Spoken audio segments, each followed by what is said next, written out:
The snow began falling on the Eastern Front in November of 1941 and did not stop for 4 months. It fell on the living and the dead with equal indifference. It buried supply roads under 2 feet of white silence. It froze engine blocks solid overnight, transforming convoys of trucks into long lines of useless metal sculptures. It killed horses by the thousands, animals that had survived campaigns in France and North Africa, killing them not with bullets, but with temperatures that dropped to negative 35 degrees Celsius and kept falling. The men who survived that first winter on the Eastern Front were changed by it in ways they could not fully describe in letters home. They had entered the campaign expecting the kind of war their fathers had fought: defined lines, decisive battles, identifiable enemies. What they found instead was something older and more pitiless: a landscape without natural boundaries, an enemy that retreated without surrendering and attacked without warning, a winter that treated all human plans with contempt, and beneath all of it, invisible in the official reports filed in Berlin, a supply system that was quietly, systematically, catastrophically failing. Between January of 1942 and March of 1943, Army Group South reported a cumulative deficit of 120,000 tons of undelivered supplies. 47% of units operated below minimum provision levels. 17% faced critical shortages of basic foodstuffs. The official numbers told only half the story. The other half existed in the testimonies of supply sergeants, in prisoner interrogations, in archived court-martial accusations. And these documents revealed a parallel distribution system: informal, illegal, indispensable. A black market that operated from field kitchens to command posts, transforming cigarettes into morphine, gasoline into food, ammunition into vodka. This is the story of the men who built it, the woman who died because of it, and the accountant who spent the rest of his life counting the cost. To understand what happened in the depots and farm kitchens and forest clearings of the occupied Eastern territories between 1942 and 1943, you first have to understand what the Wehrmacht supply system was designed to do, and what it was never designed to survive. The German military supply apparatus had been engineered for the kind of war Germany expected to fight: fast, decisive, mobile. In the Blitzkrieg campaigns in Poland and France had validated this design completely. Panzer columns outran their supply lines, and it did not matter because the campaigns ended before the supply lines became critical. The system worked because the wars were short. The Eastern Front was not short. Operation Barbarossa, launched in June of 1941, projected a campaign of 8 to 10 weeks. The logistics were calculated accordingly: rail lines, truck columns, horse-drawn supply wagons. All of it had been calibrated for rapid advance and quick resolution. When the advance stalled in the autumn mud and then froze in the winter that followed, the supply system found itself trying to feed, fuel, and equip millions of men across thousands of kilometers of destroyed roads, through weather conditions that European military planners had not seriously modeled, against an enemy that continued to fight with a determination that confounded every operational projection. The gap between what was needed and what arrived began as a percentage and became a crisis. A German infantryman in a forward position in January of 1942 was theoretically entitled to 3,200 calories per day, a standard calculated to sustain a man performing heavy physical labor in cold conditions. In practice, delivered calories at forward positions averaged somewhere between 1,200 and 1,800. The difference existed on paper in Berlin, in requisitions and allocation tables and delivery manifests that bore increasingly little resemblance to what was actually on the ground. Men who live on 1,200 calories a day in temperatures of negative 30 degrees do not fight effectively. They do not think clearly. They become susceptible to frostbite, to respiratory infection, to the particular deterioration that occurs when the body begins consuming itself for fuel. They become, in the military's own technical language, not combat effective. Every supply sergeant on the Eastern Front understood this arithmetic. Most of them decided, quietly and without fanfare, to do something about it. Walter Brandt was 34 years old when he took command of Supply Depot 14, located 18 kilometers behind the forward defensive lines west of Kharkov. Before the war, he had spent 6 years as a junior accountant at a manufacturing firm in Stuttgart. He understood numbers. He understood the difference between what a ledger claimed and what the shelves actually held. He understood that when accounts did not balance, the discrepancy did not disappear simply because the paperwork said it did. These skills made him, in theory, exactly the kind of man the Wehrmacht needed to manage a forward supply depot in conditions of extreme stress.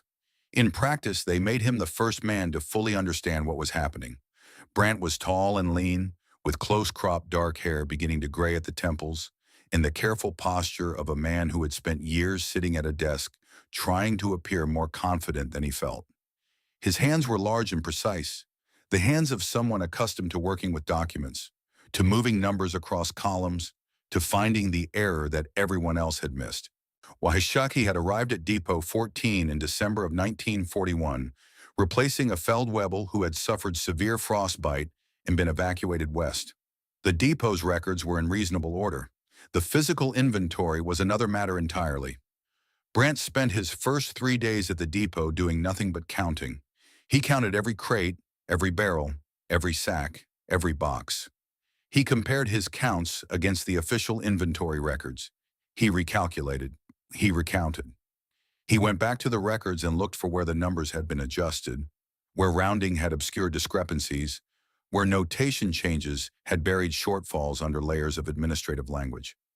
By the end of the third day, he had a clear picture. The picture was not good. January 16, 1942. A Tuesday. The notification arrived in the morning. A supply convoy was inbound from the railhead, expected to arrive by midday. The manifest listed 40 crates of hardtack, 12 barrels of preserved meat, 8 cases of medical supplies, 6 crates of ammunition, and assorted equipment including winter clothing, replacement parts for communications equipment, and lubricants rated for operation in extreme cold. Brandt stood at the depot entrance at 12:30, watching the road. The convoy arrived at 1:15. 7 trucks, not 10.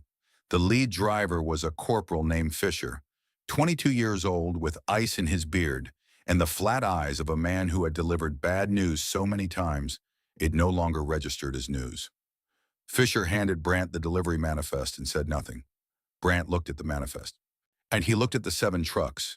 He began the count. 23 crates of hardtack, not 40. 4 barrels of preserved meat. All 4 visibly compromised, the wood staves warped and reeking from where liquid had seeped and frozen and expanded. 3 cases of medical supplies, not 8. The ammunition was present. The winter clothing was absent entirely.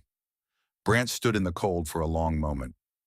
Outside the depot fence, 4 infantry battalion commanders were waiting for their allocations. Men who commanded a combined total of approximately 1,600 soldiers. Men who had been waiting for this convoy for 11 days. Men whose own reports described soldiers sharing single pairs of gloves, eating half rations, treating wounds with material stripped from the uniforms of the dead. To Fisher, the corporal was still standing beside his truck, hands shoved into his pockets, looking at the middle distance. Brandt said, "Where is the rest of it?" Fisher said, "That is the rest of it, Feldwebel." That night, after the battalion commanders had gone, after Brandt had distributed what existed and listened to complaints he could not answer with anything truthful, he sat at his desk with the manifest and the inventory records and began working backward through the supply chain. This was the habit of the accountant. When the numbers did not add up, you did not accept the discrepancy. You traced it to its origin. The official explanation for supply shortfalls was straightforward and not entirely false. Partisan attacks on supply roads accounted for some losses. Mechanical failures in extreme cold accounted for more. More administrative errors, vehicle breakdowns, rail disruptions, weather delays, all of these contributed to the gap between what was requisitioned and what arrived. Brandt did not dispute any of this. What he disputed was the arithmetic. He had been receiving reports from other depot commanders in his sector. He had been comparing their shortfall patterns against his own. And when he laid the numbers side by side, something emerged from them that did not fit the official explanation. The losses were not random. Random losses, losses caused by partisan attacks, weather, mechanical failure, would produce irregular patterns. Some convoys hit hard, others arriving complete. The variance would be high. The pattern would be noise. What Brandt was looking at was not noise.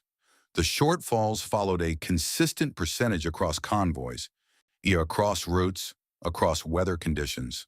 Approximately 30% of requisition goods failed to arrive, regardless of the route taken or the conditions encountered. The consistency was, to an accountant's eye, deeply suspicious. Consistent losses suggested a consistent mechanism. Brandt began pulling documentation from the previous 4 months. Loading manifest from the railhead at Poltava, receipt records from intermediate depots, transferred documentation between supply columns.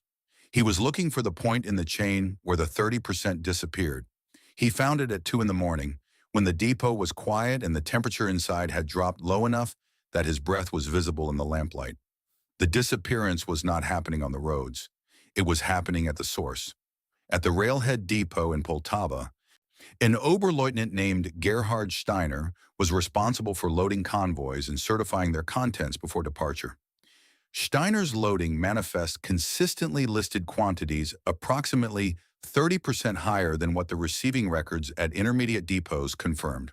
The discrepancy was buried under multiple layers of documentation: requisition adjustments, administrative corrections, damage notations, that each individually appeared legitimate and collectively added up to systematic theft. Steiner was stealing from the convoys before they left Poltava.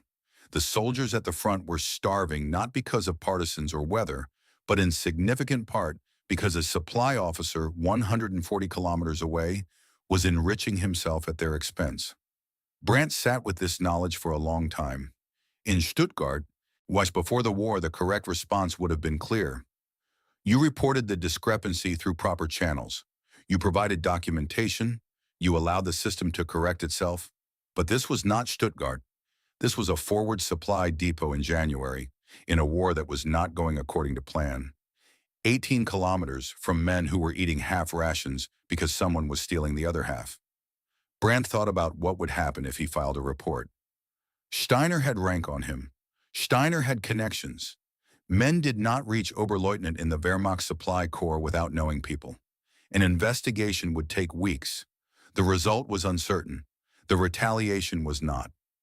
Brandt thought about something else too, something he did not fully articulate to himself that night, but that would clarify over the following weeks into a distinct and uncomfortable shape.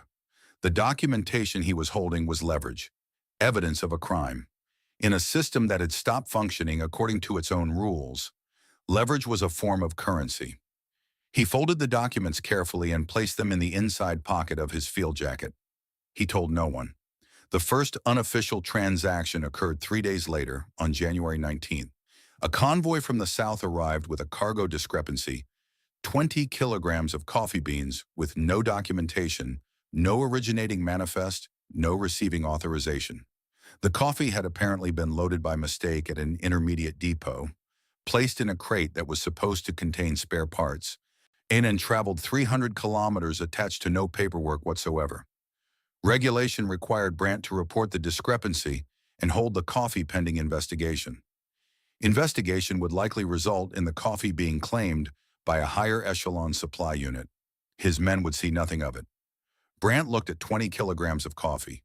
He looked at the 4 battalion commanders who would return tomorrow expecting allocations he could not fully meet. He made a decision. A Hungarian auxiliary unit was stationed 6 kilometers to the south. The Hungarians had different supply arrangements, different shortages and surpluses.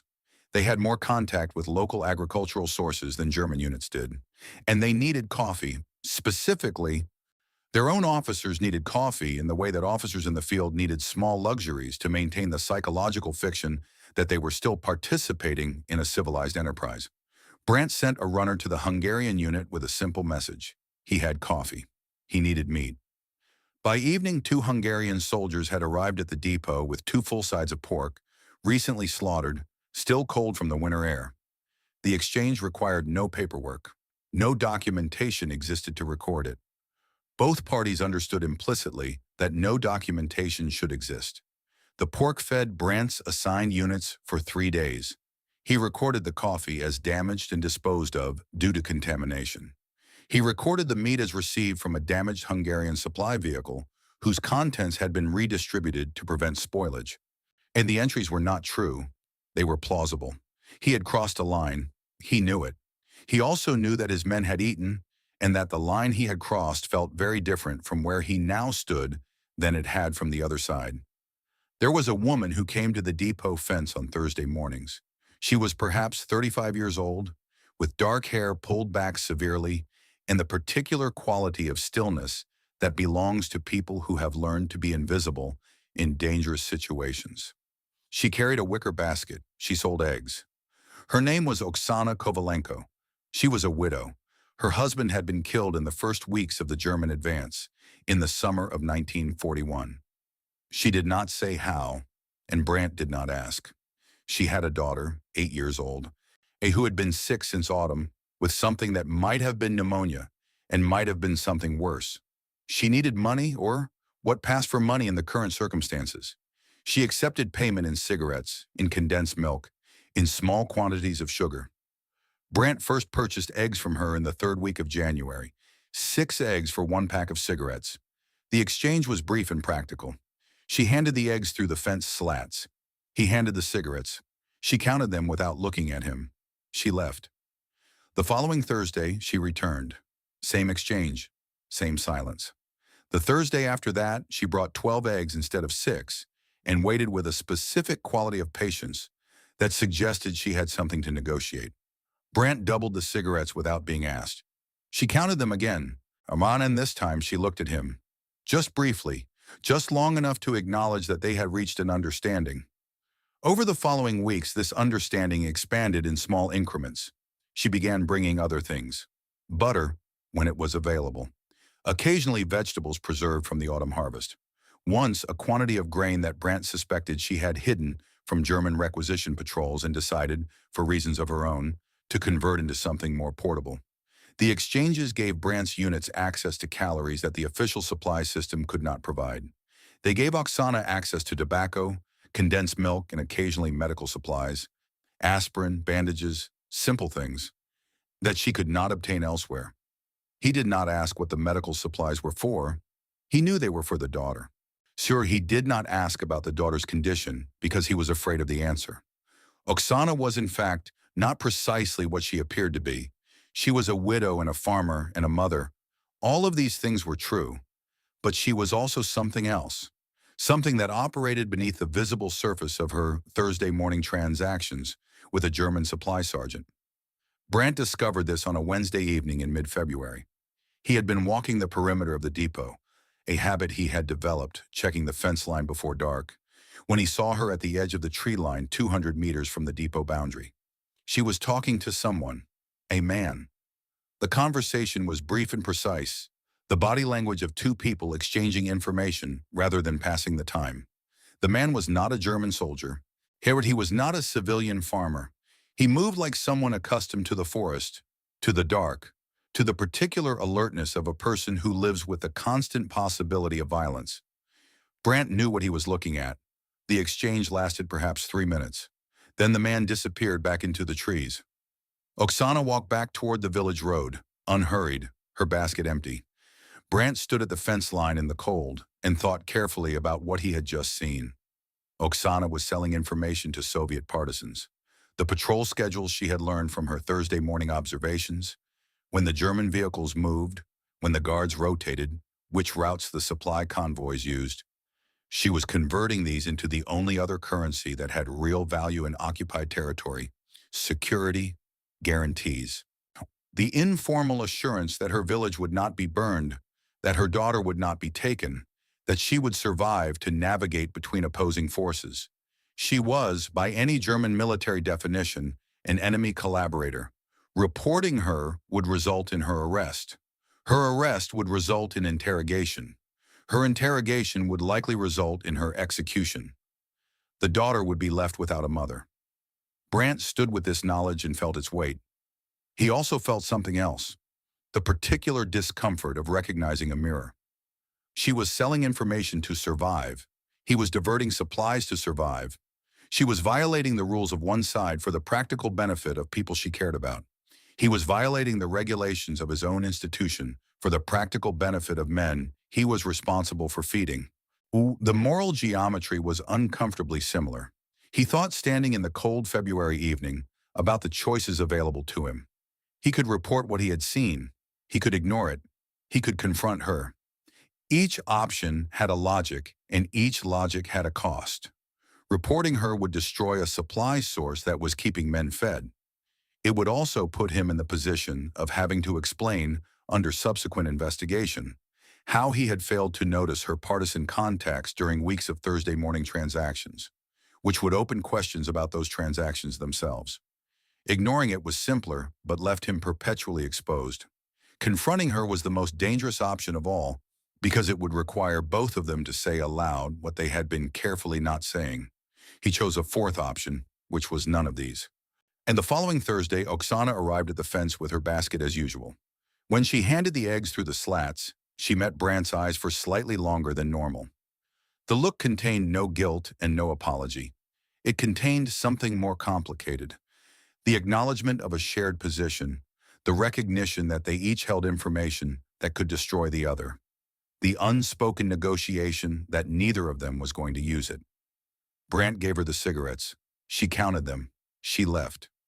They did not speak about what had happened at the tree line. They would never speak about it. But something had shifted between them. A strange and wordless contract had been signed in silence, and both parties knew its terms precisely. She would continue to provide what she provided. He would continue to provide what he provided. And both of them would continue to know what they knew about each other, and to carry that knowledge as the specific burden of people who depend on each other's silence for their mutual survival. Georg Miller arrived at the sector in February. He was 29 years old, trained as a medical student before the war. 2 years of coursework, enough to understand how bodies failed, and not nearly enough to stop all the ways they were failing around him. He had brown eyes behind wire-rimmed glasses that he was constantly adjusting, and hands that moved with the precise efficiency of someone who had learned to work quickly in conditions that did not permit slowness. Muller served as senior medical orderly for an infantry regiment stationed near Kharkov. His official supplies were sufficient to treat approximately 40 casualties before requiring resupply. His actual patient load, accounting for frostbite, malnutrition, respiratory illness, and combat wounds, ran consistently at 2 to 3 times that number. He first contacted Brandt's depot in February, looking for medical supplies through official requisition channels. The requisition came back partially filled. Half the requested bandages, none of the sulfa powder, no morphine at all. Muller arrived at the depot in person the following day. He was polite and specific and visibly exhausted in the way of a man who had been awake for most of the previous 48 hours, dealing with problems that did not have solutions. He told Brandt what he needed. He told Brandt what he had available to trade: food rations that could be redirected, tobacco from soldiers who had asked him to use it for whatever purpose would help them most, and the particular currency of medical knowledge itself. He could provide services. He could treat the depot personnel's injuries and illnesses without official documentation that would trigger reassignment. Brandt listened. He thought about the 4 battalion commanders. He thought about the men behind them who had not eaten adequately since November. He thought about the depot's growing unofficial reserves, the goods accumulating through informal channels that official allocations could not account for. He gave Muller 3 morphine ampules, 2 packets of sulfa powder, and a quantity of bandages that did not appear in any official record. When Muller looked at the supplies for a moment, then he looked at Brandt. "How many men did these save?" Muller asked. Brandt said he did not know how to calculate that. Muller said, "I can calculate it. I'll tell you the number the next time I come." He came back 11 days later. He told Brandt the number was 7. 7 men who would have died from wound infection or respiratory failure complicated by inadequate pain management, or the particular collapse of the human body that occurs when morphine is unavailable and the nervous system simply begins to shut down from sustained trauma. 7 men, Muller said, were alive because of 3 morphine ampules and 2 packets of sulfa powder. Brandt filed the missing supplies under damaged goods. He wrote 7 letters in the equipment log that meant nothing to anyone who did not know the system. He knew what they meant. Miller became a regular presence at the depot after that. He came every 10 days to 2 weeks, always with something to trade, always with a specific accounting of what the previous transaction had produced in terms of lives preserved or injuries healed. He was, of all the people in Brandt's expanding network, the one who tracked the human outcomes most carefully and reported them most precisely. Later looking back, Brandt would understand that Mueller was doing what doctors do, maintaining his sense of purpose and professional identity by measuring outcomes, by converting the chaos of improvised medicine into numbers that could be evaluated and compared. The ledger he kept was not evidence of criminal intent. Oh, it was the record of a man trying to practice medicine in conditions that had stripped away everything medicine requires, except the fundamental obligation to the patient in front of you. At the time, Brandt simply understood that Miller was useful, that Miller was reliable, and that the network was better for having him in it. By the end of March, Brandt's depot was serving two functions simultaneously. The first function was official, receiving convoys, maintaining inventory records, distributing allocations to 4 infantry battalions and 1 reconnaissance company according to Wehrmacht supply regulations. This function was documented, inspected, and reported to regimental headquarters on a weekly basis.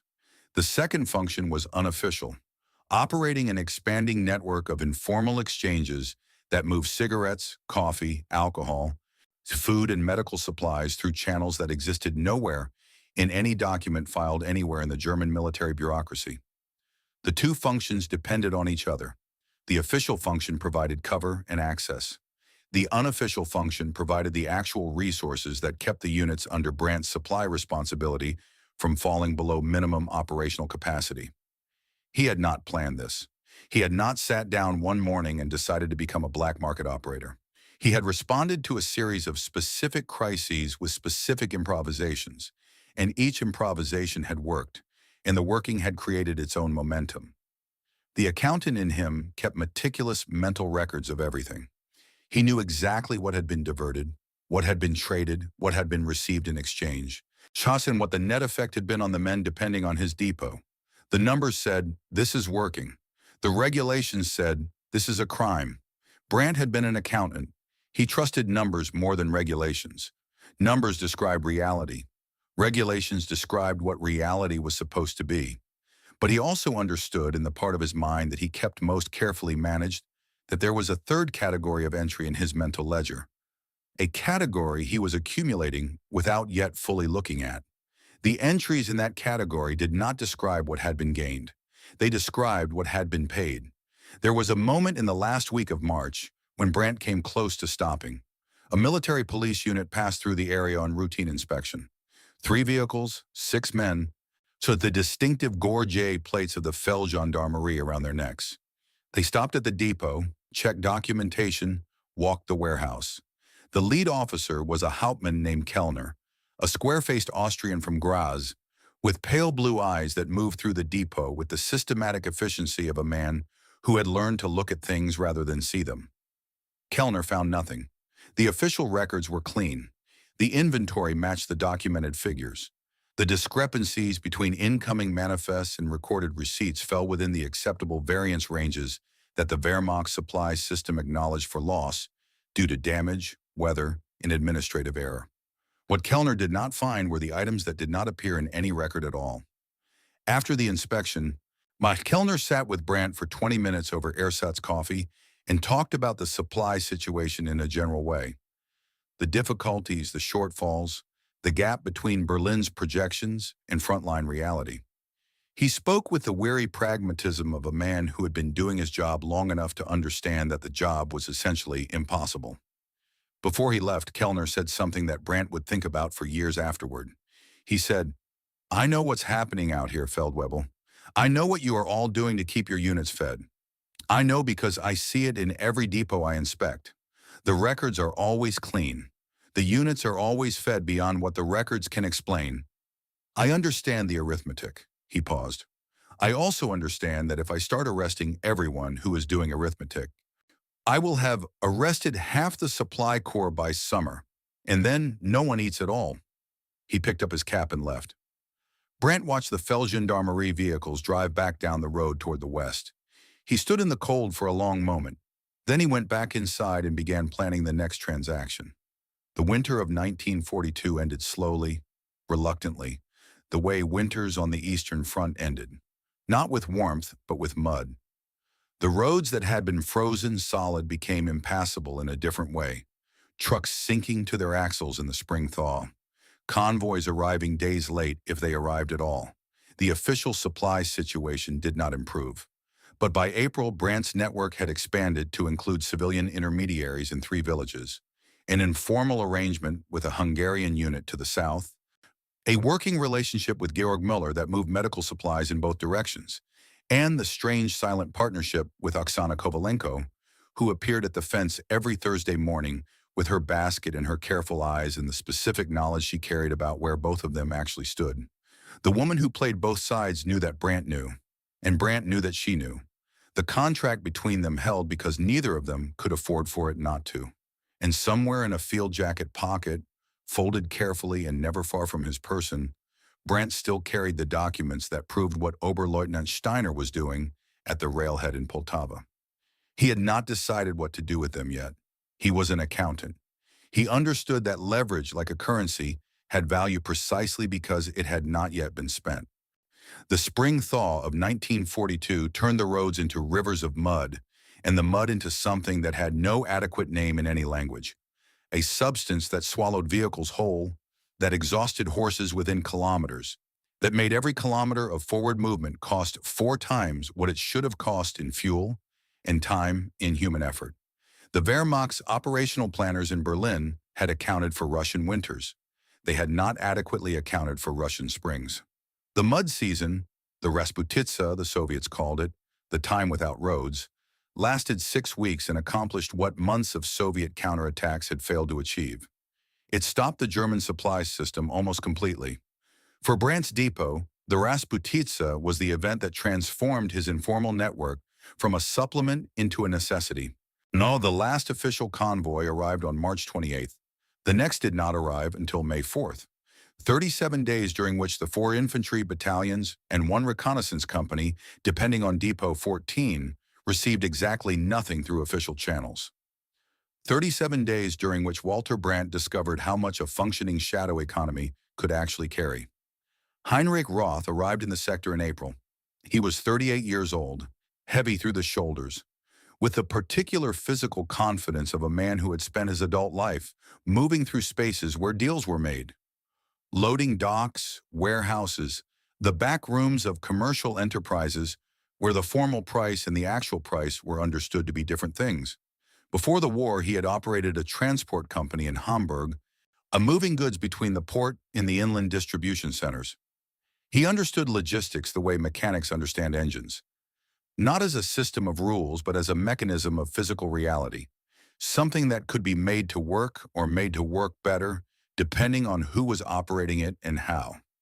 He commanded a transport company responsible for moving supplies from the railhead at Dnipropetrovsk to forward units operating near Kharkov, 32 trucks, 78 drivers and mechanics, a formal mandate to coordinate with supply depots and receiving units according to Wehrmacht transportation regulations.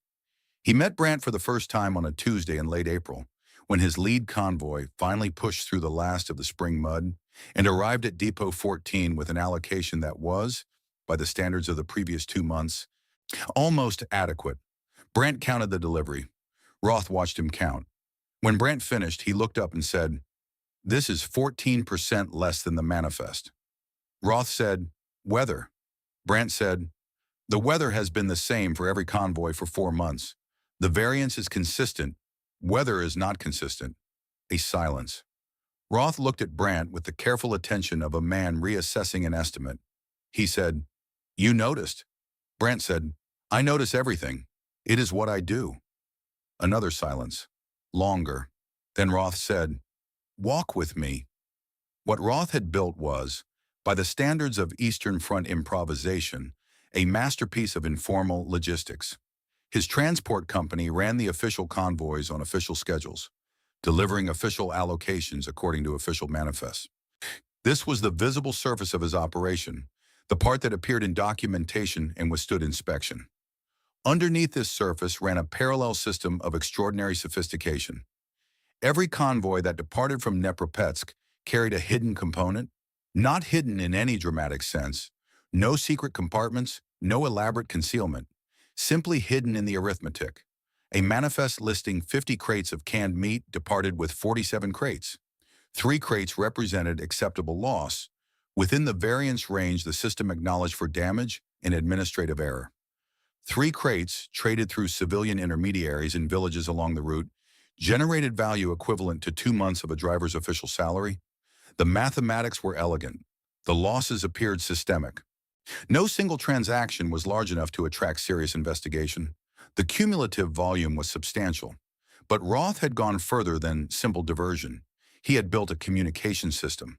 Receiving units that wanted to participate in unofficial procurement indicated their interest through a specific mechanism in their official supply requisitions. A requisition for 30 units of a particular item, a number that ended in 0, the standard rounding, was simply a requisition. A requisition for 27 units, or 33 units, or any number that did not round cleanly, was a signal. It indicated that the requesting unit understood the arrangement, was willing to pay the markup, and would not create difficulties about the difference between what the manifest listed and what actually arrived. Brandt had submitted a requisition for 23 crates of hardtack in February, not knowing the significance of the number. He had done it because 23 was what he actually needed, not 30 or 25. But Roth had read it as a signal and responded accordingly, diverting 3 extra crates from another unit's allocation and delivering them to Brandt's depot along with an informal indication of what was expected in return. Brandt had been unknowingly participating in Roth's system for 2 months before their first actual conversation. Standing in the depot yard in the spring mud, Roth explained this with the direct satisfaction of a man presenting a business proposal he was confident would be accepted. Brandt listened to all of it, and then he said, "And the 7 villages between here and Dnepropetsk?" Roth looked at him for a moment. 8 villages, Roth said. "You missed one." Brandt almost smiled. "Tell me about the 8th. The 8th village was where Dmytro lived. His full name appeared in German records as Dmytro Koval, but no one used his full name. He was simply Dmytro, a compact man of approximately 45, with gray-streaked hair and the unhurried movements of someone who understood that visible urgency created suspicion, while apparent calm created opportunity. He spoke Ukrainian, Russian, and enough German to negotiate precisely, which was all the German he needed. Dmytro's farm sat at a crossroads that intersected with 3 different German supply routes, 2 partisan movement corridors, and in the informal boundary between a Wehrmacht-controlled zone and an area of genuinely ambiguous authority where neither German nor Soviet forces maintained consistent presence. This geographic position was not accidental. Dmytro had lived at this crossroads his entire life and had developed, through decades of observation, an exceptional understanding of how geography creates leverage. He provided what no official supply system could provide: fresh eggs when available, dairy products, vegetables from root cellars that had survived the winter, livestock, occasionally a pig, more often a goat, once a cow that appeared without explanation and disappeared into 3 battalion field kitchens within 48 hours, grain, alcohol distilled in farmhouse stills to a quality that ranged from excellent to technically dangerous, and information about road conditions, partisan movements, the location of abandoned Soviet supply caches, which civilian families were likely to cooperate with requisition requests and which were likely to resist. In exchange, he accepted tobacco, condensed milk, sugar, canned goods, soap, and fabric. He extracted his commission from both sides of every transaction, marking up prices to Germans while marking down what he paid to the Ukrainian farmers who supplied him, capturing the spread between military economy and civilian economy as profit. He was, by any practical assessment, operating the most successful independent business in the sector. When Roth introduced Brandt to Dmytro in early May, the 3 men sat in the farmhouse kitchen for 2 hours, drinking the better quality of Dmytro's distillate and reaching agreements that would, over the following 7 months, move hundreds of tons of goods through channels that existed in no official record anywhere. Dmytro watched both Germans throughout the conversation with the specific quality of attention that belongs to people who have survived multiple occupations, by understanding exactly who holds power and exactly when that power is about to shift. At the end of the meeting, after Roth had left, Dmytro poured Brandt one more glass and said, in careful German, "You are the careful one. He is the ambitious one. In my experience, the careful ones last longer." Brandt drank and said nothing. Dmytro said, "The woman who sells you eggs on Thursdays, she is also careful. You should remember that." He said nothing more about Oksana. He did not need to. The implication was precise and unmistakable. Dmytro knew about the arrangement with Oksana. He likely knew about its full dimensions. He was telling Brandt this not as a threat, but as a demonstration. He knew everything that moved through his crossroads geography in both directions. Brandt walked back to the depot in the spring evening and thought about the particular ecosystem he was now embedded in. The careful ones and the ambitious ones, the farmers who fed both sides, the widows who informed both sides, the accountants who kept track of everything and reported nothing. He had thought of his first crossing as a single choice made once. He understood now that it had not been a crossing at all. It had been the first step onto a road. And the road had continued, and he had continued with it. And there was no point behind him that he could return to that would erase what he now knew and what he had now done. The summer of 1942 was, in operational terms, the last extended period of German military momentum on the Eastern Front. Army Group South pushed southeast toward the Caucasus and toward the Volga, toward the oil fields of Baku and the symbolic prize of Stalingrad. The advance generated the particular logistical paradox of forward movement in a theater without adequate supply lines. The further the armies advanced, the longer the supply routes became, and the less arrived at the end of them. In Brandt's sector, the summer advance meant that the front lines moved away from his depot, extending the distance between Depot 14 and the units it supplied. Longer distances meant more opportunities for diversion. More opportunities for diversion meant a larger informal economy. A larger informal economy meant, paradoxically, that units at the end of the extended supply chain received more adequate support through unofficial channels than through official ones. By July, Brandt was managing an operation that moved an estimated 200 kilograms of goods monthly through unofficial channels.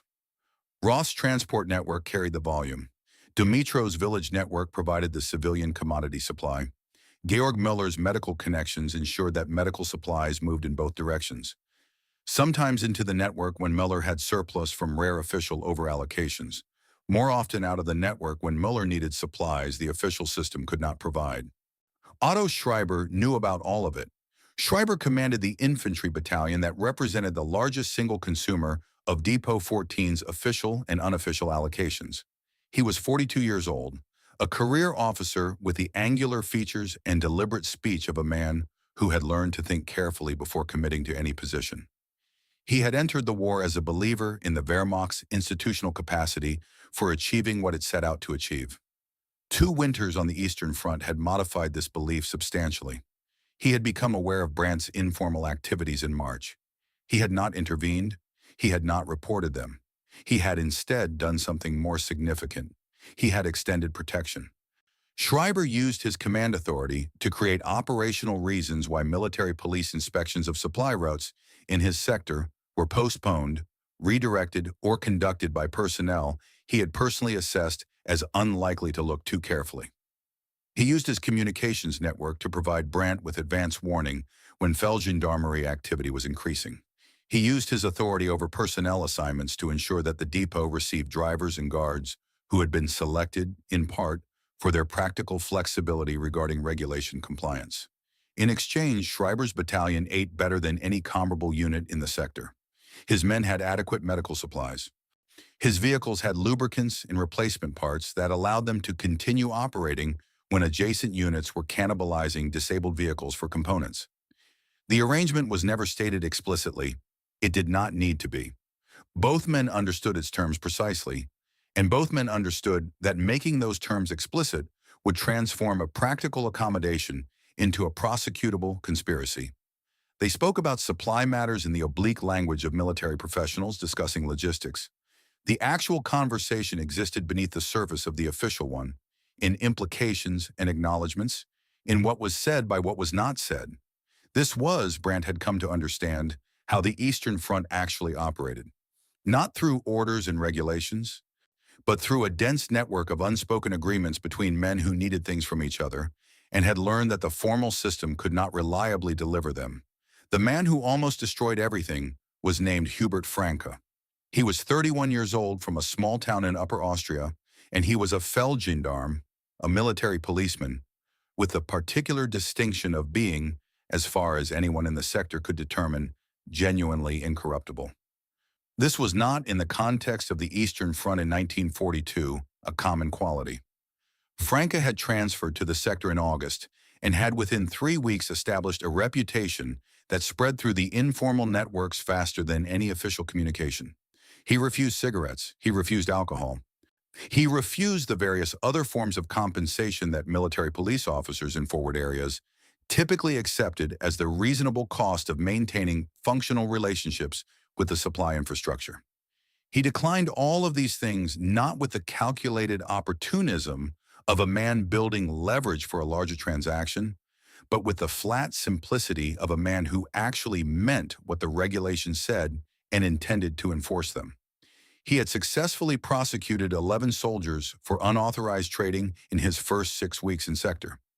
3 sentences to penal battalions, 8 lesser penalties, 1 case pending court-martial. The informal economy treated Frank the way a body treats an infection, not by pretending he did not exist, but by routing around him. In late September, he stopped a truck driven by one of Roth's drivers, a corporal named Wendt, on the road between Depot 14 and a forward battalion position. The truck's manifest listed 30 crates of canned goods. Frank counted 27 crates, 3 crates missing with invariants, officially acceptable. Frank did not accept it. He detained Wendt and began asking questions. Wendt, under sustained interrogation, provided information. Not Roth's name. Wendt was not foolish enough to provide Roth's name directly, but specific details about timing, quantities, and routes that anyone familiar with the transport network could use to trace backward to its source. Franke began tracing. The information reached Roth through Dimitro, who had sources within the Feldgendarmerie administrative staff, a relationship maintained through the specific currency of information, which flowed in all directions in Dimitro's network. Roth brought the information to Brandt. Brandt brought both of them to Schreiber. The 4 men met in Schreiber's command post on a Wednesday evening in early October. The fire was adequate. The schnapps was from Dimitro's better stock. The conversation was brief and specific. Schreiber said, "How long before he has enough?" Roth said, 2 weeks, perhaps 3. Brandt said, "He will have enough in 2 weeks because he knows where to look. He knows because Wendt told him where to look." A silence. Schreiber said, "Solutions." Roth said, "Transfer. Send him somewhere he cannot continue this investigation." Brandt said nothing. Schreiber looked at Brandt for a long moment. "You have a different position, Feldwebel?" Brandt said, "I have no position. I am an accountant. I count things." Schreiber said, "What are you counting right now?" Brandt said, "The cost of different choices." The meeting ended without explicit resolution. 2 days later, Schreiber submitted a personnel request to the regimental adjutant citing combat strength requirements. The request specifically named Hubert Franke as a candidate for reassignment to a forward infantry position, citing his physical fitness assessment and the immediate need for experienced, non-commissioned officers in line units. The reassignment was approved in 48 hours. Franke was transferred to an infantry platoon in a contested sector north of Kharkov. 3 weeks later, his name appeared on a casualty report, killed in action during a Soviet counterattack. Details consistent with combat death in a forward position. No one who had been in Schreiber's command post that October evening said anything about this. Not then, not later, not ever. Brandt filed the relevant paperwork, updated the depot's contact records to reflect the change in Feldgendarmerie personnel in the sector, and noted the new patrol patterns under the replacement officer. A man who accepted cigarettes and did not ask questions that could not be comfortably answered. The numbers in his mental ledger had a new entry. It was not a comfortable one. He did not allow himself to look at it directly. But it was there. It would always be there. The winter came again in November, and in this time it came with the particular weight of a situation that had fundamentally changed. The news from Stalingrad arrived in fragments, through official communiques that said very little and informal networks that said too much. The Sixth Army was encircled. The relief operation had stalled. The airlift was insufficient. The scale of the disaster was becoming visible around the edges of the official silence about it, the way the shape of something very large becomes apparent, not from looking at it directly, but from looking at how everything around it has been rearranged. The effect on supply lines across the southern front was immediate and severe. Aircraft and fuel committed to the Stalingrad airlift were unavailable for other purposes. Ground convoys were diverted toward the relief operation corridor. When units across the entire southern front experienced supply reductions that transformed existing shortages into something closer to crisis. Official ration allocation dropped from an already inadequate 3,200 calories to 2,000 calories. Actual delivery rarely reached 1,200. In practice, men were receiving approximately 37% of the caloric intake required for sustained physical activity in temperatures that had dropped again below -20. By December, the morphine that had cost 30 cigarettes in the autumn cost 100. The woman who played both sides still came to the fence on Thursday mornings, and Brandt still counted the eggs and gave her the cigarettes, and they still did not speak about what they both knew. But the silence between them had changed in character. It was heavier. It contained more weight than it had in January. By December, Brandt was seriously considering something that 3 months earlier would have been unthinkable. Oksana came to the depot fence on a Thursday morning in mid-December.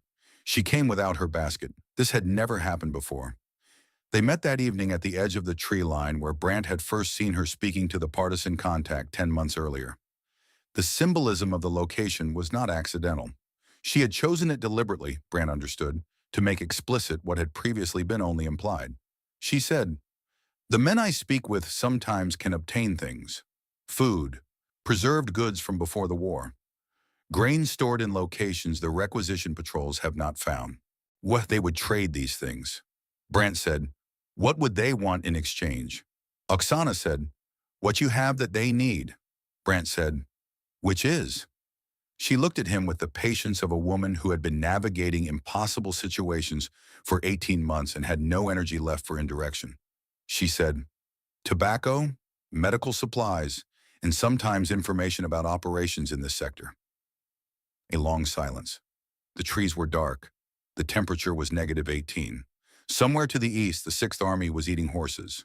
Brandt said, "The information I can provide would have to be information that could not endanger the men under my supply responsibility." Oksana said, "I understand."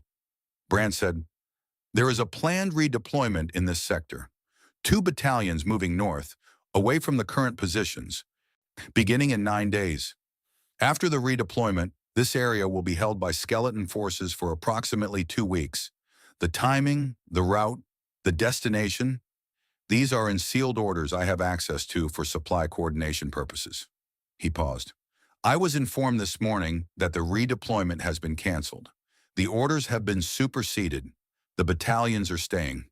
He looked at her directly. "That is the information? A canceled operation. Plans that no longer exist. Worth nothing to anyone in tactical terms." Oksana held his gaze for a moment. "I will pass it," she said. They made the arrangements.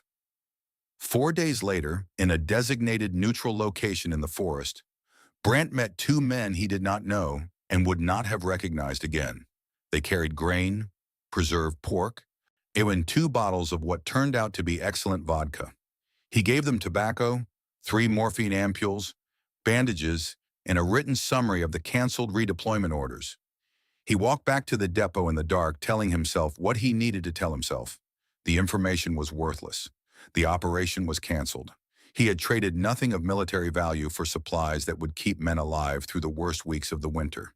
He believed this. He was also, at some level that he did not examine directly, aware that he might be wrong. That canceled orders, sometimes uncanceled. That information about positions and timings retained value even when the specific plans changed. That the men he had met in the forest were not receiving this information for historical interest. He did not examine this awareness directly. When he filed it in the same part of his mental ledger where he had filed the entry about Franca. The part he did not look at. The grain fed the depot units for 2 weeks. The preserved pork lasted 10 days. 3 men who received morphine from Miller's redistributed supply survived injuries that would otherwise have killed them. The numbers said, "This is working." The woman who knew what both of them were knew it too. He was certain of that. But the third category of entries in the ledger, the cost column, was growing heavier with each transaction, and the weight of it pressed against him in the dark in ways that the official paperwork could not contain and the unofficial arithmetic could not balance. In late January 1943, something happened that no one in Brandt's network had anticipated. A group of approximately 30 men had been operating in the forests southwest of Kharkov for 3 weeks before anyone fully understood what they were. German patrols reported them as Soviet partisans. Soviet partisan units in the area reported them as German infiltrators. The truth, which emerged gradually through the intelligence networks that Dmytro maintained, was stranger than either assumption. They were bandits. Specifically, they were deserters. German, Soviet, and at least 2 other nationalities, who had abandoned their respective armies, found each other in the chaos of the front's ambiguous rear areas, and organized themselves into a group with a simple operational mandate. Take from whoever had something to take, sell to whoever would buy.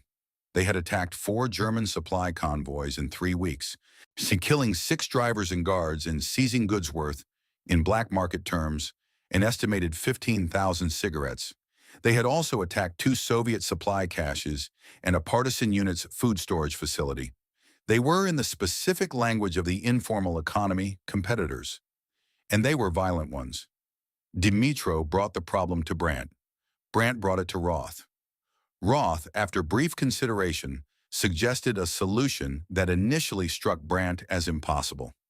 Roth said, "We work with the partisans to remove them." Brandt said, "We work with the partisans." Roth said, "They are a threat to both networks. The partisans lose food stores. We lose convoys. The bandits serve neither side's interest. This is a shared problem with a shared solution." The negotiation ran through Oksana and Dmytro across 3 days. Messages moved through the tree-line contacts, through Dmytro's Crossroads farm, through the invisible communication system that had been operating for 18 months beneath the surface of the military conflict. The Soviet partisan unit agreed. On a Thursday night in late January, not coincidentally, the night Oksana chose to coordinate rather than a Thursday morning fence meeting, 2 squads of German supply personnel and a partisan unit of approximately 15 men converged on the forest location where the bandit group had established a temporary camp. The operation lasted 20 minutes. It was efficient and thorough, and entirely without official documentation on either side. Afterward, in the cold forest, German and Soviet men stood among the results of what they had jointly accomplished. They divided the recovered goods without extensive discussion. The partisans took the food stores, the Germans took the equipment. There was no ceremony. There was very little eye contact. There was the specific practical acknowledgement of 2 groups of people who had just done something together that could never be spoken about officially, and who shared the particular bond of that shared unspeakability. Brandt stood in the forest looking at a Soviet partisan commander, a man perhaps 40 years old with a full beard and the watchful eyes of someone who had survived 2 years in occupied territory, and felt something he had not expected to feel. Not solidarity exactly, not respect exactly, something more basic and more uncomfortable. Recognition. The partisan commander looked back at Brandt. Then he said something in Russian that Brandt did not understand, and Oksana, who had come to the forest to translate, said quietly, "He says, now you understand." Brandt said, "Understand what?" She said, "That there is no side. There is only surviving or not surviving." The partisan unit disappeared back into the trees. The German personnel walked back toward the depot. The following week, German and Soviet forces in the sector resumed active operations against each other. 3 German soldiers were killed in a Soviet ambush. Unknown numbers of Soviet fighters died in a German artillery response. The market had no memory and no sentiment. It only had supply and demand, and the cold calculus of what one survival required from another survival, in an environment where all the official systems had already been weighed and found wanting. Brandt walked back to his depot. He did the accounting. He looked at all the numbers except the ones he could not afford to look at, And somewhere to the east, on the frozen approaches to Stalingrad, the Sixth Army was preparing to surrender, ending the last chapter of German momentum and beginning the long, brutal story of everything that came after. The order arrived on a Tuesday morning in early February 1943. It came through official channels, on official paper, with official signatures. Evacuation of current positions. 72 hours to dismantle, destroy, or transport all depot inventory. Units to withdraw to designated rear assembly points. Timeline was non-negotiable. The Soviet winter offensive had broken through Army Group South's flanks with a force and velocity that the operational maps in Berlin had not projected and the men on the ground had not prepared for. Brandt read the order twice. Then he walked to the window of the depot office and looked out at the yard. The warehouses he had inventoried in December of 1941. The fence line where Oksana appeared every Thursday morning. The road that ran east toward the front and west toward everything that used to be the rear and was now simply the direction of survival. He had been at Depot 14 for 14 months. In 14 months, he had built something, not something he could describe in any document or defend in any official proceeding, but something real, a functioning system, a web of relationships and obligations and mutual dependencies that had moved hundreds of tons of goods through channels the Wehrmacht's logistics apparatus could not supply, and had kept men alive who the Wehrmacht's mathematics had quietly written off as acceptable losses. In 72 hours, all of it would be gone. He picked up a pencil and began making lists. The first 36 hours of the evacuation were controlled chaos. The kind of chaos that could still be organized, directed, given shape by the habits of professional soldiers who understood the difference between disorder and dissolution. Brandt coordinated the official inventory destruction. Items that could not be transported were documented, listed, and physically destroyed to prevent Soviet capture. A process that felt, to everyone who participated in it, like dismantling something that should not have existed in the first place, burning records of a world that the retreat was already erasing. He sent word through the network to Roth, whose transport company was being reassigned to support the main withdrawal corridor and would depart within 24 hours. To Miller, whose medical unit was already moving west with the regimental column. To Dimitro, through the informal communication chain that had operated for 14 months without ever producing a written message. He did not send word to Oksana directly. He did not know how to reach her through any channel that would not also tell others where she was and what she had been doing. This omission would cost her everything. He did not know this yet. Heinrich Roth came to the depot on the second evening. He came alone, which was unusual. He came at dusk, which was deliberate. He came with the specific, purposeful calm of a man who had already made his decision and was no longer in the process of weighing alternatives. He told Brandt that his transport company's reassignment to the withdrawal corridor had created a particular set of circumstances. He had authorization to move vehicles west. He had relationships with civilian intermediaries at multiple points along the western route.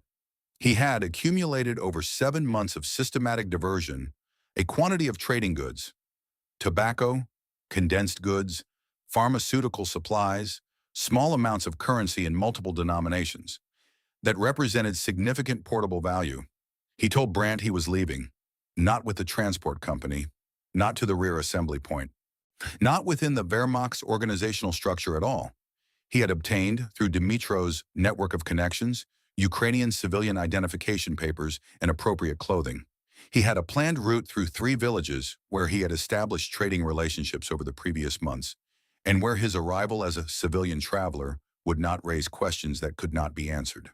He had calculated with the commercial precision that had characterized everything he did, that the probability of surviving the war as a German transport company commander in a deteriorating military situation was substantially lower than the probability of surviving it as a Ukrainian civilian in a region where the front lines were moving westward and Soviet administrative control was not yet fully established.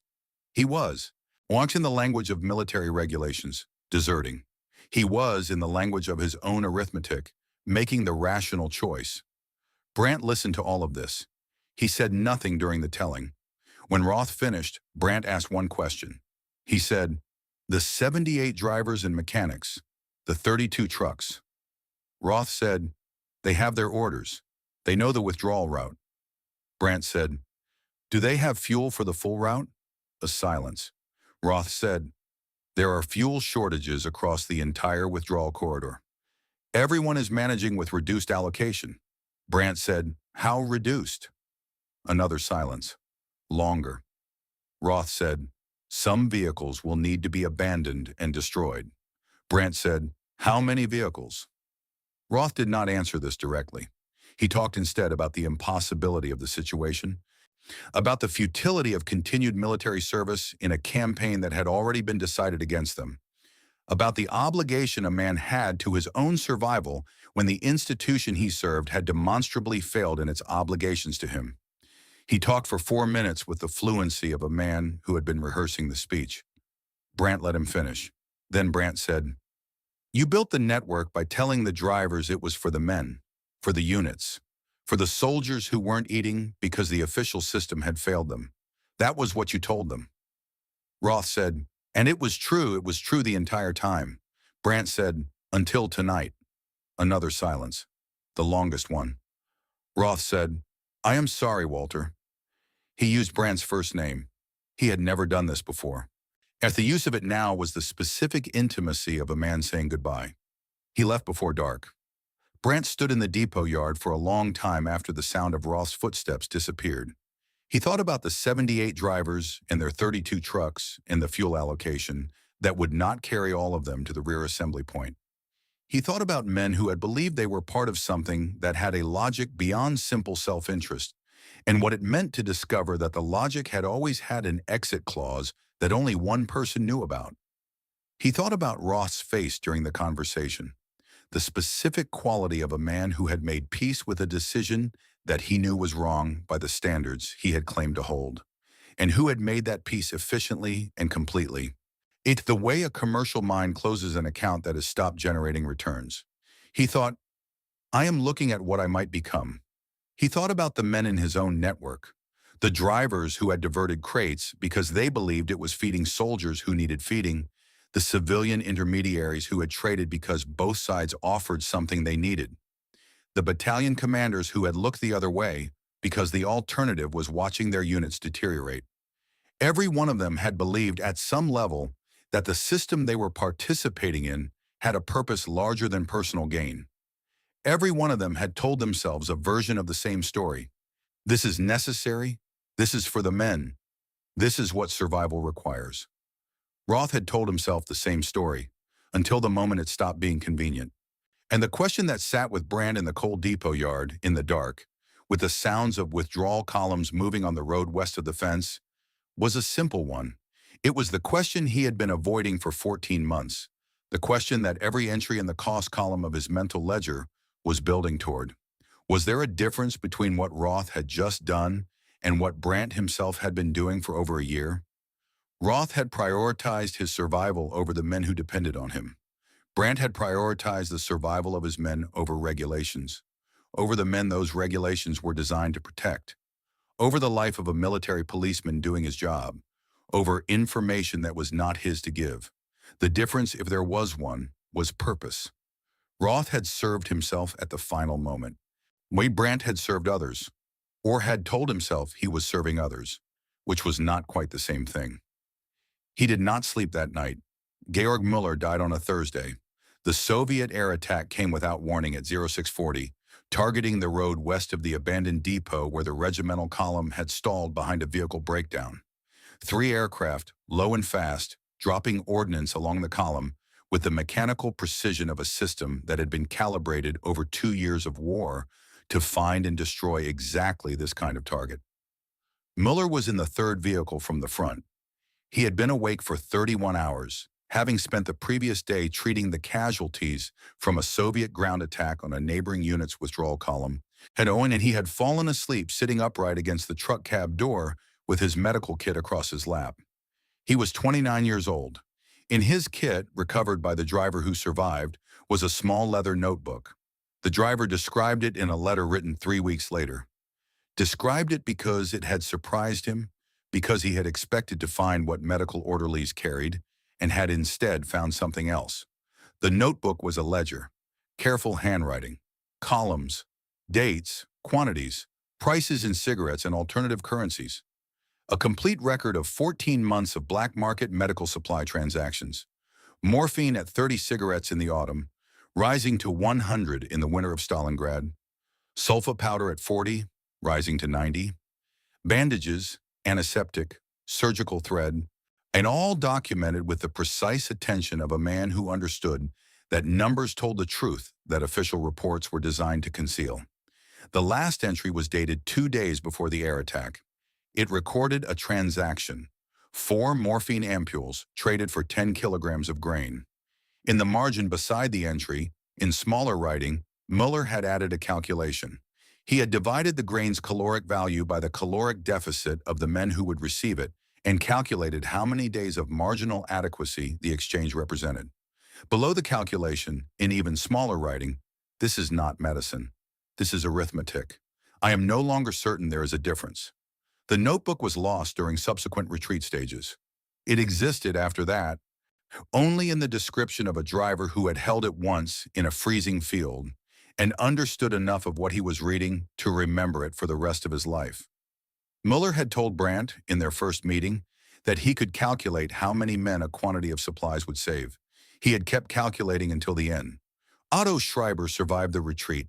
He moved his battalion west with the controlled professional competence of a man who had spent 20 years learning how to maintain unit cohesion under adverse conditions, and who applied that competence with the same pragmatic thoroughness he had applied to everything else. He lost 43 men to combat, 17 to cold and disease. He was wounded in April, a fragment from an artillery shell that tore through his left thigh and ended his command capability, and evacuated to a military hospital in Vienna. He spent 4 months recovering.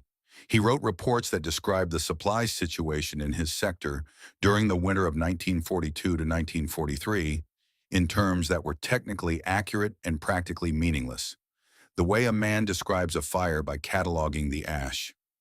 After the war, American intelligence officers interviewed him at length about his command experience on the Eastern Front. They asked about tactical operations, command decisions, unit performance under stress. They asked about supply arrangements in his sector. Schreiber answered all questions with the steady cooperativeness of a man who understood that the interview was a formality and that the interviewers were looking for information about specific war crimes that he had not, in the technical sense, committed. He described the black market activities in his sector in general terms that acknowledged their existence without providing names, dates, or specific transactions that could serve as the basis for prosecution. He was released from American custody in the summer of 1946. He returned to Germany and found work as an administrator in a regional transport authority, a position that suited, he said in a letter to a former regimental comrade, someone with experience coordinating the movement of goods under difficult conditions. He never faced prosecution for anything related to his wartime activities. He lived until 1974. Dmytro was arrested on a Wednesday in March. Soviet security forces had been in the area for 3 weeks by then, moving through the villages with the systematic thoroughness of an institution that had been planning this administrative reclamation for 2 years and intended to conduct it according to a clear ideological framework. Collaboration with the German occupiers was the primary category of offense. Economic interaction with German forces was collaboration. The definition was broad by design. Dmytro had understood since January that this moment was coming. He had made preparations, had moved certain goods, had adjusted certain records. He had positioned himself in the narrative he intended to present to Soviet authorities as a man who had traded with Germans under duress while secretly providing assistance to partisan units in the area. This narrative contained genuine elements. He had provided information to partisan units. He had warned certain civilians about German requisition operations. He had, in the specific calculus of a man who trusted no one completely, maintained relationships with multiple sides because the future was uncertain and the present required constant navigation. What he had also done, operating from the same calculus, was provide information about civilian trading networks to Soviet security officials before his own arrest. Information that identified Oksana Kovalenko as a significant participant in economic collaboration with German forces. Whether he provided this information voluntarily or under duress, the Soviet records did not specify. The interrogation transcripts simply noted that the information was provided and proved accurate upon investigation. Brandt learned this later, from a source he would not identify and in circumstances he would not describe. He learned it the way men learn things they have been trying not to know, all at once, from a single statement that rearranged everything that had come before it. Oksana Kovalenko was arrested on a Friday in late March. The Soviet security unit that came to her farm found evidence consistent with extended economic contact with German military forces, German currency, German military-issue condensed milk, a quantity of tobacco in excess of personal consumption, and went in documentation of the passes that had allowed her movement between German-controlled areas. They did not find evidence of the other activity. They did not find the communication patterns with the partisan unit she had supplied with patrol schedules for 14 months. They did not find testimony from the partisan commanders who had received her information, because those commanders had reasons of their own not to provide such testimony to security officials whose institutional culture viewed autonomous partisan activity with deep suspicion. They did not find Brandt, whose name she had never written anywhere, whose transactions with her had left no physical record beyond the goods themselves, which were gone. What the Soviet security apparatus found was a Ukrainian woman who had conducted extensive economic transactions with German military forces across a period of 14 months, who had German military passes, and who could not provide witnesses willing to testify to activities that contradicted the documentary evidence. The interrogation records that survived described a woman who answered questions carefully, who neither confessed more than was documented, nor denied what the documents showed, who asked once about her daughter and was told the daughter had been placed with a relative in another village. The charge was economic collaboration with the occupying enemy forces. The sentence was 10 years in a labor camp east of the Urals. She died in transit. When the specific cause was recorded as cardiac failure secondary to exposure during transport. She was 36 years old. Her daughter was 9. Brandt learned about Oksana 6 weeks after the fact, in a conversation with a German civilian who had been moving west through the formerly occupied territories and had passed through the area where her village was located. He was at a rear staging area by then, reassigned to a depot function that was a diminished version of what he had managed at Depot 14, supplying units whose positions were now hundreds of kilometers west of Kharkov and moving further west with each passing month. The civilian, a man who traded in information the way Dmitro had traded in agricultural goods, moving through the chaos of retreat with the practiced invisibility of someone who had learned to be useful to multiple parties, told Brandt what had happened in the area, the arrests, the charges, the fates of specific individuals he named. When he named Oksana, he described the charge and the sentence in the same flat tone he used for everything. Economic collaboration, 10 years, died in transit. Brandt sat with this for a long time. He thought about the Thursday mornings, the basket, the eggs counted through the fence slats. The first time she had looked at him directly, when they had reached the understanding that neither of them could turn the other in without destroying themselves. The evening at the tree line when she had told him, through a Soviet partisan commander's translated words, when that there was no side, only surviving or not surviving. She had survived the Germans. She had survived 14 months of navigating between occupier and resistance, extracting what her daughter needed from one side while providing what the other side needed, maintaining the impossible balance that occupied territory required of the people who lived in it. She had not survived the liberation. Brandt thought about the information he had given her that December night in the forest, the canceled redeployment orders, the operation that no longer existed. He had believed it when he told himself the information was worthless.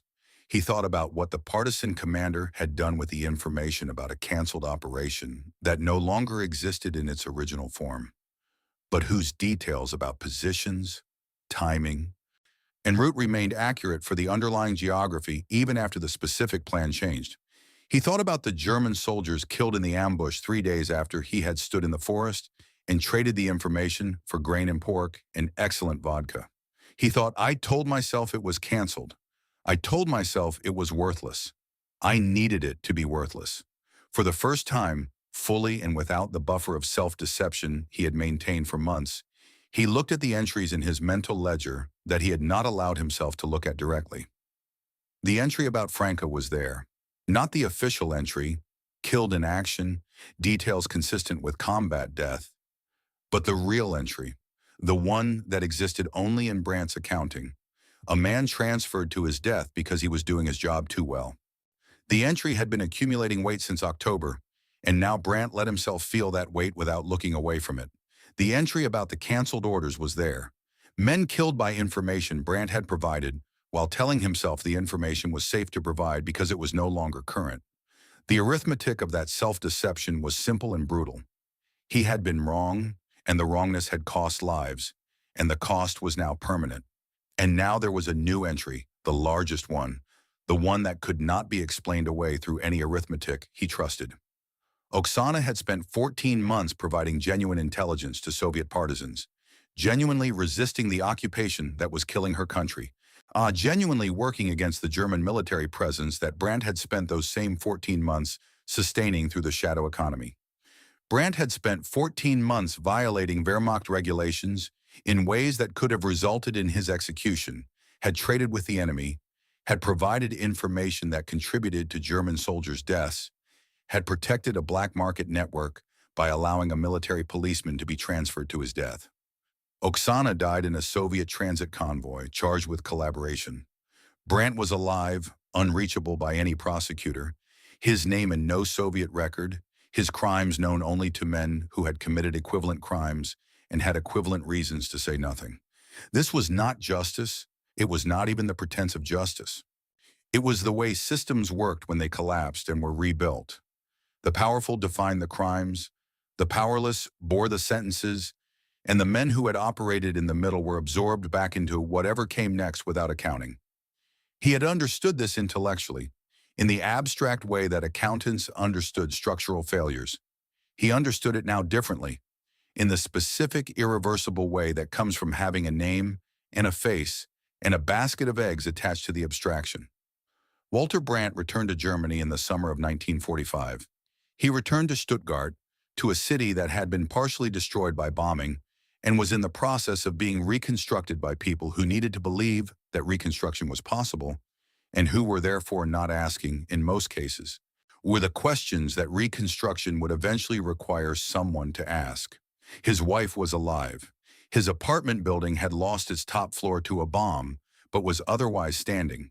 His employer's firm had been dissolved, but the man who had run it was in the process of establishing a new one and needed people who were good with numbers. He resumed his life with the careful efficiency of a man who had learned over 4 years of sustained crisis how to continue functioning in conditions that made functioning difficult. He went to work, he came home, he ate meals that were inadequate by pre-war standards and more than adequate by the standards of what he had experienced since. The work was familiar. The numbers were familiar. The columns of figures, the reconciliation of accounts, the identification of discrepancies and the tracing of those discrepancies back to their source. All of this was exactly what it had been before the war, in the same city, at a desk that was different only in its location. What was not familiar was the man sitting at the desk. He was careful, as he had always been careful.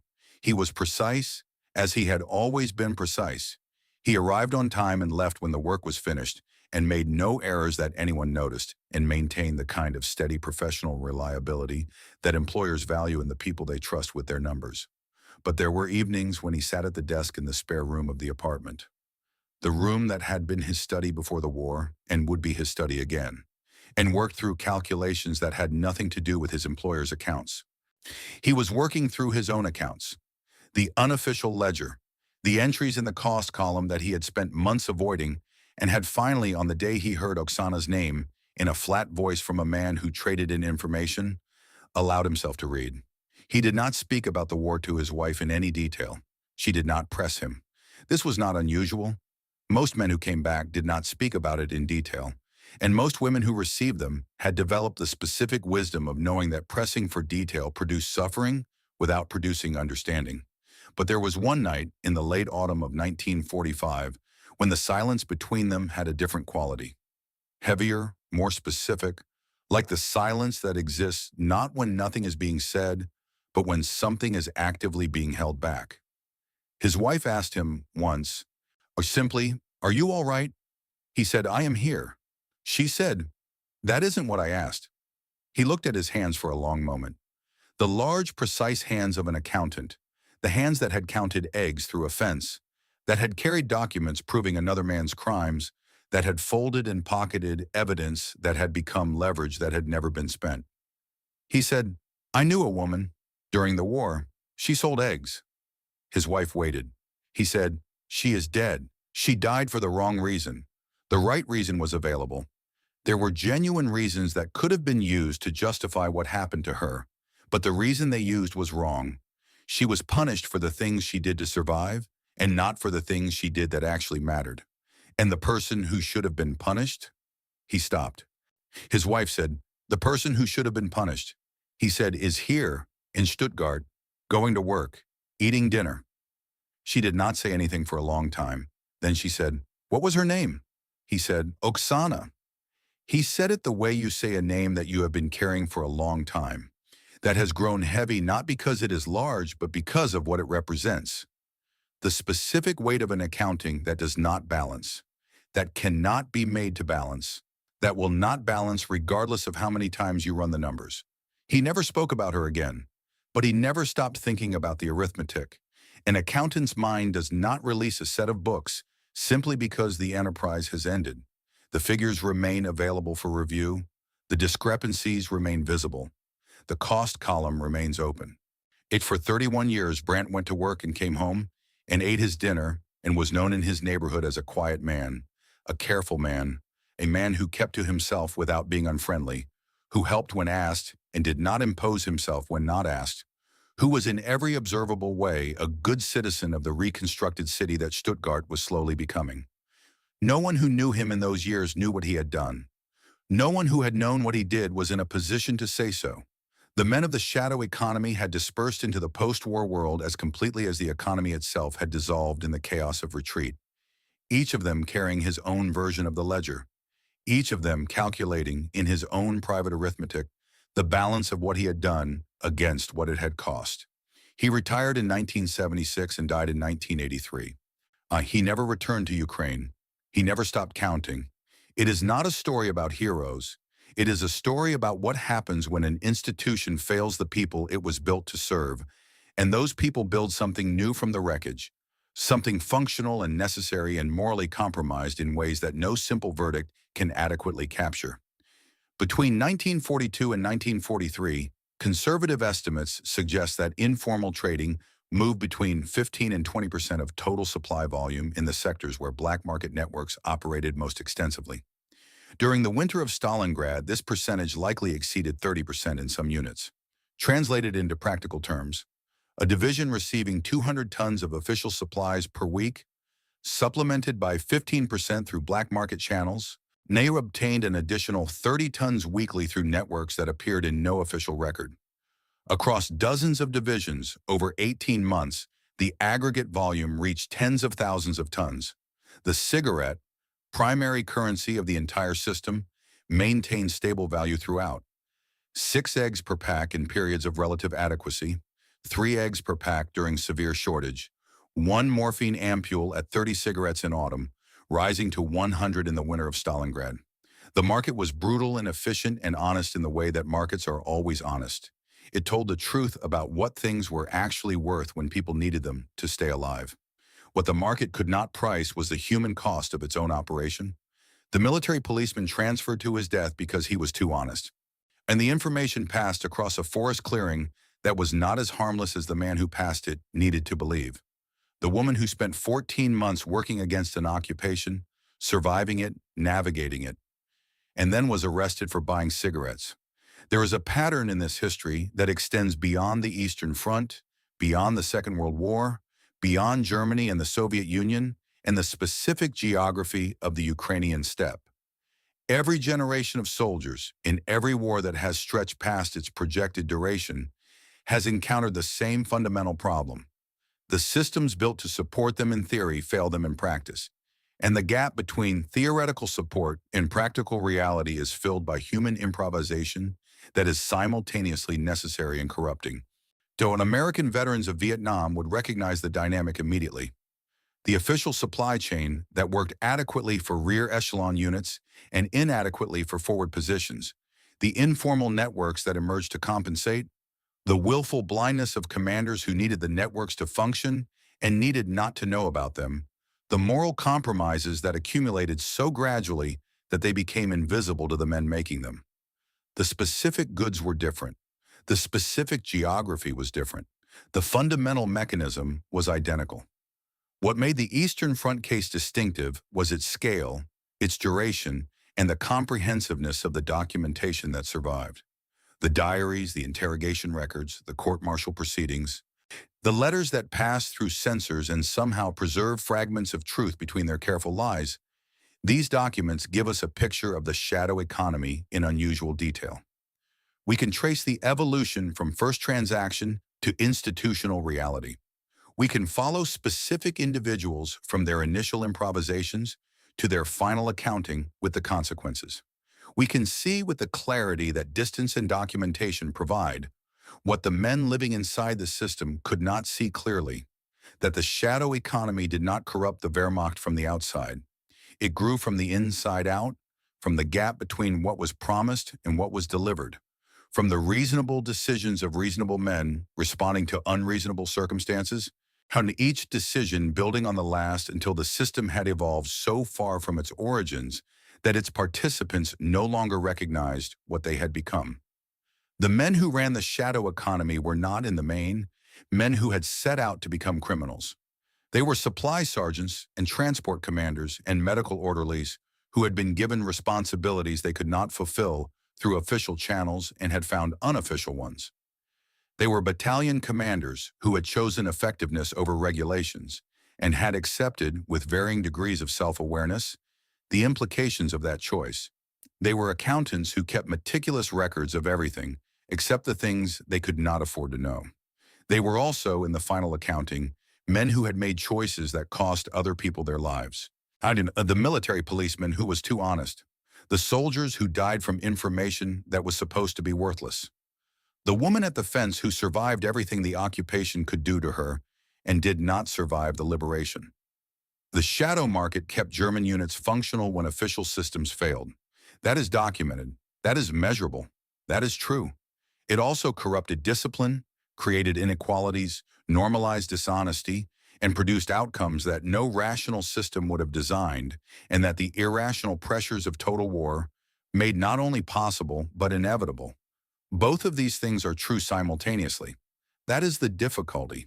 That is the thing that the men who lived through it could not resolve, and that historians who study it are not entitled to resolve on their behalf.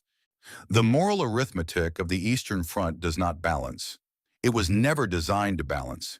It was designed by circumstances that had no interest in producing outcomes that could be evaluated according to standards conceived in peacetime. What the market could not price was the human cost of its own operation. Oksana Kovalenko sold eggs through a fence in the snow, 18 kilometers behind the German front lines west of Kharkov. She was 35 years old. She had dark hair and the specific stillness of a person who had learned to be invisible in dangerous situations. She came every Thursday morning. She counted her payment without looking at the man she received it from. She survived the occupation. She did not survive the liberation. Her daughter lived. Walter Brandt worked as an accountant in Stuttgart for 31 years after the war. He was known as a careful man. He retired in 1976 and died in 1983. He never returned to Ukraine. He never stopped counting. In the end, the only number that cannot be disputed, the only entry in the ledger that resists all revision, is this: her daughter lived. That is all we know with certainty. It may be the only number that mattered.